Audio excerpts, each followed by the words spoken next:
Pangalan ng Ama at ng Anak at ng Espiritu Santo. Panginoon, isugo mo ang iyong espiritu at pagpanibaguhin mo ang muka ng aming mundo. Ang ebanghelyo sa araw na ito ay mula kay San Marcos, Kabanata 3, talata 1 hanggang 6. Muli, makikita natin sa ebanghelyong ito na si Jesucristo ay pumasok sa sinagoga sa araw ng pamamahinga. At doon ay may isang lalaking paralisado ang isang kamay. At naroon din ang ilang taong nag-aabang kung pagagalingin ba ni Jesus ang lalaking iyon sa araw ng pamamahinga upang may maiparatang sila laban sa kanya. Kaya tinawag ni Jesus ang lalaking paralisado ang kamay. Pagkatapos tinanong naman niya ang mga tao, alin ba ang naaayon sa kautusan? Ang gumawa ng mabuti o ang gumawa ng masama sa araw ng pamamahinga? Ang magligtas ng buhay o ang pumatay? Ngunit sila'y hindi sumagot. Kaya't magkahalong galit at lungkot ang naramdaman ni Jesus. At ito ay dahil sa katigasan ng puso ng mga tao. Kaya sinabi niya sa may sakit, iunat mo ang iyong kamay. Iniunat naman ng lalaki ang kanyang kamay at ito'y gumaling. Napakagandang ebanghelyo sapagkat ang taong paralisado ang isang kamay ay larawan ng isang taong putol ang ugnayan sa kapwa at sa Diyos. Sa kasulatan, ang kamay ay larawan ng pakikipagtipan. Kahit nga sa kaugaliang Pilipino, kung nais nating makipag-ugnayan, makipagkaibigan o makipagtipan, makipagkasunduan sa kapwa, ginagamit natin ang ating kamay. At ang dalawang taong nagkakamayan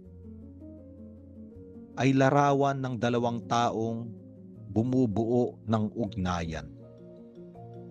Kaya nga, sa kasulatan, ang kamay ay paraan din para gumawa ng tipan.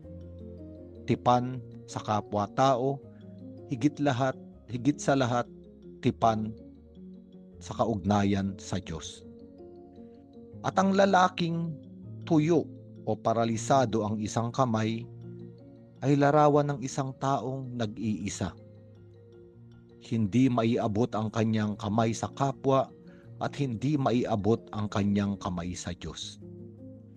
At maraming tao ang nabubuhay sa ganitong kalagayan. Hindi siya makapasok sa buhay ng iba at wala namang makapasok sa kanyang buhay. At ang taong nag-iisa ay taong buhay, ngunit taong walang kahulugan ang buhay. Maaari nating sabihin, isang taong buhay, ngunit patay ang kahulugan sa kanyang buhay. Kaya nga, sa ebanghelyong ito sinabi ni Jesucristo, ano ba ang naaayon sa kautusan sa araw ng pamamahinga? Ang gumawa ng mabuti o ang gumawa ng masama? Ang magligtas ng buhay o ang pumatay?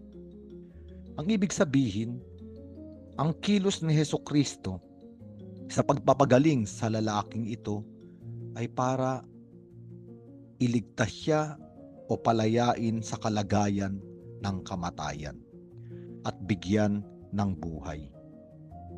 Iligtas siya sa kalagayang masama at ibalik siya sa mabuting kalagayan, maiugnay uli sa kanyang kapwa at sa Diyos. At maaari nating sabihin, ang lalaking ito, paralisado ang isang kamay, ay karanasan din nating lahat. Kung minsan ay napuputol ang ating ugnayan sa Diyos.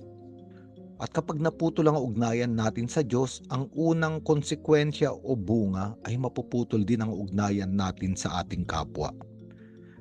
Kaya nga ang dalawang pinakamahalagang utos ay mahalin ang Diyos at mahalin ang kapwa.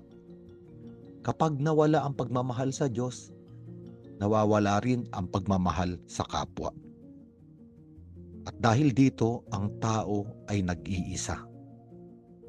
Kaya nga ang ebanghelyong ito ay may kapangyarihan sapagkat si Jesucristo ay nagsasalita na tayo ay palayain sa pagiging paralisado, na maikulong sa isang maliit na mundo ng pag-iisa. Ayaw ng Diyos na ang tao ay mabuhay ng mag-isa. Ang tao ay nilikha ng Diyos upang pumasok sa ugnayan sa pag-ibig, sapagkat ang tao ay wangis at larawan ng iisang Diyos na may tatlong persona. At ang tatlong persona ay nabubuhay sa ugnayan ng pag-ibig. At ayun ang kalikasan ng lahat ng tao. Ayaw niya na ang tao ay maging paralisado at mabuhay lamang na nakakulong sa kanyang sarili. Kaya nga, napakagandang pagnilayan kung paano tayo pinalaya ng Diyos sa ganitong masamang kalagayan ng pag-iisa dahil sa ating mga kamalian at kasalanan. Dahil nabuhay tayo na walang pag-ibig sa Diyos at sa kapwa, at ang tanging minahal lamang natin ay ang ating sarili. At paano tayo pinalaya ng Panginoon? Si Jesucristo, nung ipinako sa krus, siya ang larawan ng Diyos na naging taong iniunat ang kamay sa krus upang ang taong paralisado sa kasalanan ay makalaya at maibalik sa ugnayan sa kapwa at sa Diyos. Sa madaling salita, iniunat ni Jesucristo ang kanyang mga kamay sa krus, kung paanong maraming ulit sa mga ebanghelyo na iniuunat niya ang kanyang kamay para magpagaling ng mga may sakit, para palayain ang mga inaalipin ng mga demonyo, para bigyan ng konsolasyon ng mga taong lumuluha at nalulungkot. At ang lahat ng ito, ang kaganapan ay nung iniunat ng ating Mesiyas ang kanyang kamay sa krus. At uulitin natin upang ibalik ang kalikasan ng tao. Isang tao na may ugnayan sa Diyos, may ugnayan sa kapwa, nakapaloob sa buhay ng ugnayan ng pag-ibig. Sa ngalan ng Ama at ng Anak at ng Espiritu Santo.